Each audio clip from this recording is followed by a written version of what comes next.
I never imagined I'd be here sharing my story on Reddit, but life has a way of throwing curveballs when you least expect them. I'm a 35-year-old guy married to Lizzie, 33, for 7 years. We met during our sophomore year in college, both of us computer science majors with big dreams of making it in the tech world. I still remember the day we met. It was in the campus library, both of us cramming for a particularly brutal algorithms exam. Lizzie asked to borrow my notes, and we ended up studying together. One study session turned into many, and before long we were inseparable. We bonded over our shared love of coding, sci-fi movies, and terrible puns. After graduation, we both landed jobs at tech startups in the city and moved in together. Our relationship wasn't perfect, whose is, but we always managed to work through our issues. When Lizzie's mom was diagnosed with cancer 3 years into our relationship, I was there for her every step of the way. I held her hand during hospital visits, made sure she ate when she forgot to, and listened when she needed to vent. When her mom passed away a year later, it was a tough time for both of us, but it brought us closer together. We got married in a small ceremony in Lizzie's hometown, surrounded by friends and family. The first few years of marriage were great. We both advanced in our careers, bought a house in a nice suburban neighborhood, and started talking about having kids. We had our ups and downs, but I always thought we were solid. Then the pandemic hit, and everything changed.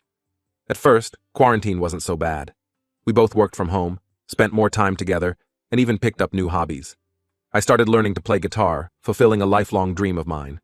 Lizzie got into baking, filling our house with the smell of fresh bread and cookies. Our neighbor, Ross, 38, would sometimes drop by to chat over the fence or share some of his homegrown vegetables. He was a friendly guy, always ready with a joke or a helping hand. I never thought much of it at the time. As the weeks turned into months, I noticed Lizzie became more distant. She'd spend hours on her phone, always turning the screen away when I came near. When I asked about it, she'd say she was just browsing social media or playing games.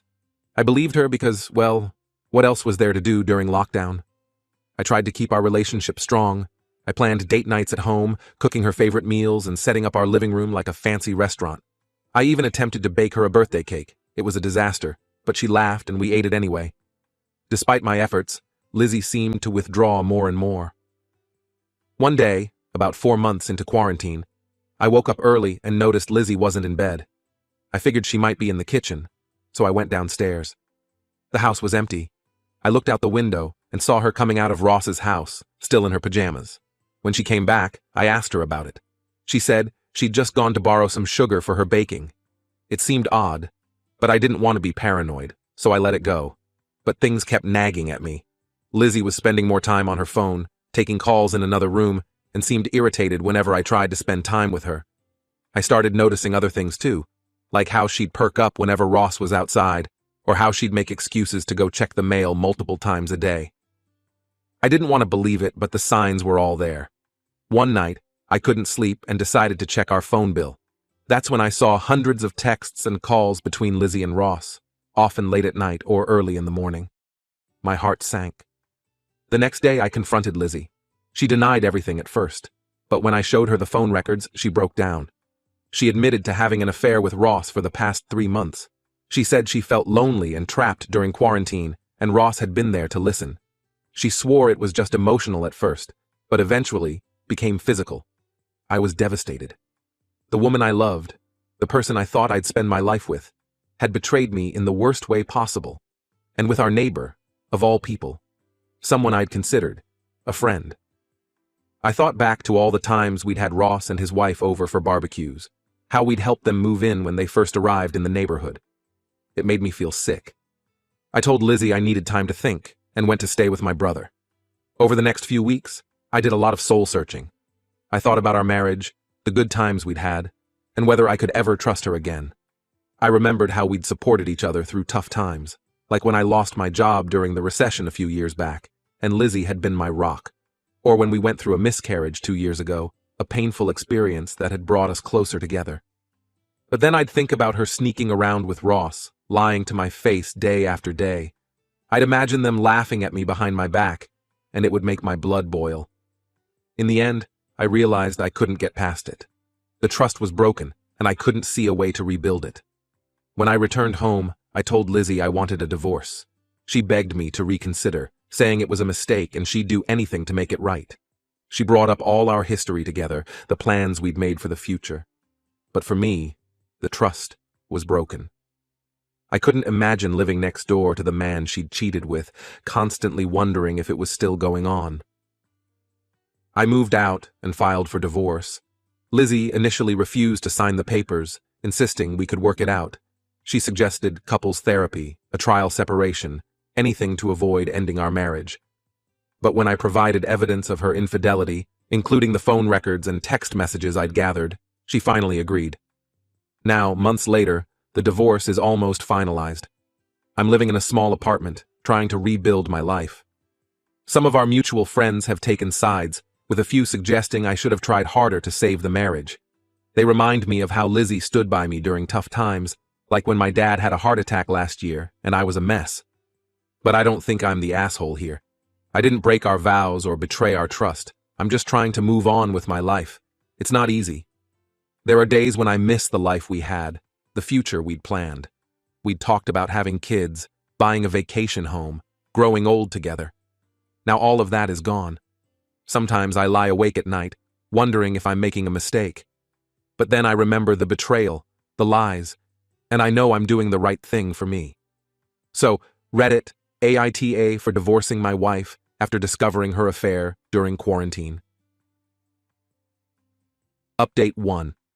It's been a few months since my original post, and a lot has happened.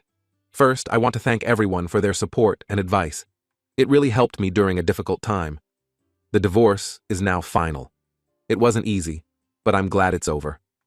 Lizzie tried to contest it at first, claiming that the affair was a one-time mistake brought on by the stress of quarantine.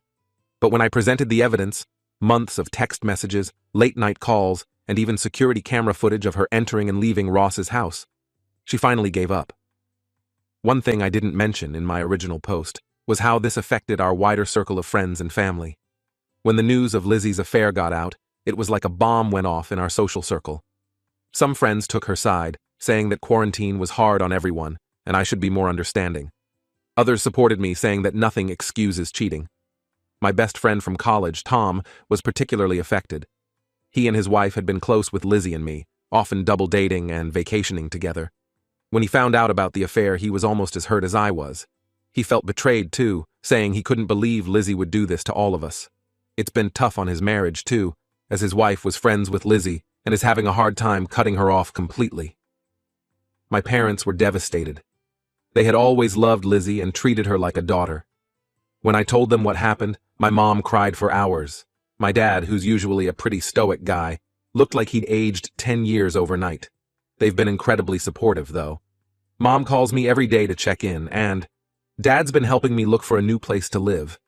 Lizzie's family was a different story. Her parents were furious, not at her, but at me. They accused me of abandoning their daughter when she made one little mistake.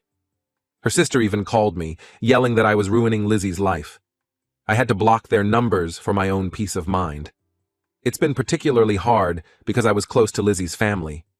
Her dad had become like a second father to me, especially after we lost my father-in-law to cancer a few years ago. Losing that relationship has been another painful consequence of Lizzie's actions. As for Ross, he moved out of the neighborhood about a month after I filed for divorce. I heard through the grapevine that his wife found out about the affair too and kicked him out. Part of me feels sorry for her. She's as much a victim in this as I am. I ran into her at the grocery store last week. It was awkward at first, but we ended up talking for a while. She's struggling too, trying to explain to their kids why Daddy doesn't live at home anymore. It made me grateful, in a weird way, that Lizzie and I didn't have children. Work has been a challenge. Lizzie and I work for different companies now, but we used to be at the same firm. When word got around about why we were divorcing, it made things awkward. Some co-workers avoided me like I had the plague, while others wanted all the gossip. I ended up switching departments to get away from it all. It's been tough starting over in a new team, especially with everything else going on, but it's better than the constant reminders of my failed marriage. On a personal level, I'm doing okay. Some days are better than others. I've started seeing a therapist to work through my trust issues. It's hard to imagine being in another relationship right now. The thought of opening up to someone, being vulnerable again, is terrifying. But I'm taking it one day at a time. I've also reconnected with some old friends I'd lost touch with during my marriage. It's been great to have their support. We've been doing weekly game nights online, which has been a nice distraction. Last week, we played a virtual escape room game, and for a few hours, I forgot about all the drama in my life. As for Lizzie, I've gone no contact except for necessary communication about the divorce. Last I heard, she was still living in our old house. Sometimes I drive by and see her car in the driveway, and it feels surreal, like I'm looking at someone else's life. There are moments when I miss her, miss our life together. But then I remember the betrayal, and the pain comes rushing back. I'm still angry and hurt, but I'm also starting to feel hopeful about the future. For the first time in months, I'm excited about what comes next. I'm planning a solo trip once it's safe to travel again, something I've always wanted to do but never got around to. I'm thinking about hiking the Appalachian Trail or maybe backpacking through Europe. It's scary to think about doing these things alone, but also exhilarating. To those who asked if I regret my decision, no, I don't. It hurts, and it's not the future I imagined, but I know it was the right choice for me. I deserve someone who respects me and our relationship enough to be faithful. Thank you again for all your support, Reddit. It means more than you know. Update 2. It's been almost a year since my first post, and I wanted to give you all a final update. So much has changed, and I'm in a much better place now. First, the practical stuff.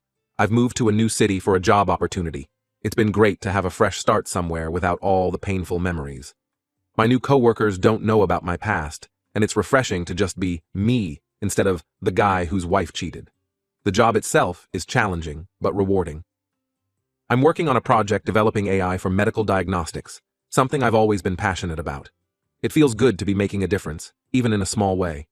The house Lizzie and I owned together finally sold. Splitting the proceeds was the last tie I had to her, and now that it's done, I feel like I can truly move on. I used my share to put a down payment on a small condo. It's the first place I've owned on my own, and even though it's not much, it feels like home. I've been slowly furnishing it, picking out each piece carefully.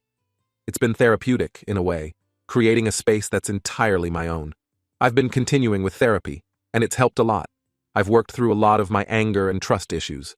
Don't get me wrong, I still have moments where it all comes rushing back, but they're less frequent now. My therapist suggested I start journaling, which I was skeptical about at first, but it's actually been really helpful. Writing down my thoughts and feelings has helped me process everything that's happened. One unexpected outcome of this whole ordeal is that I've become closer to my brother.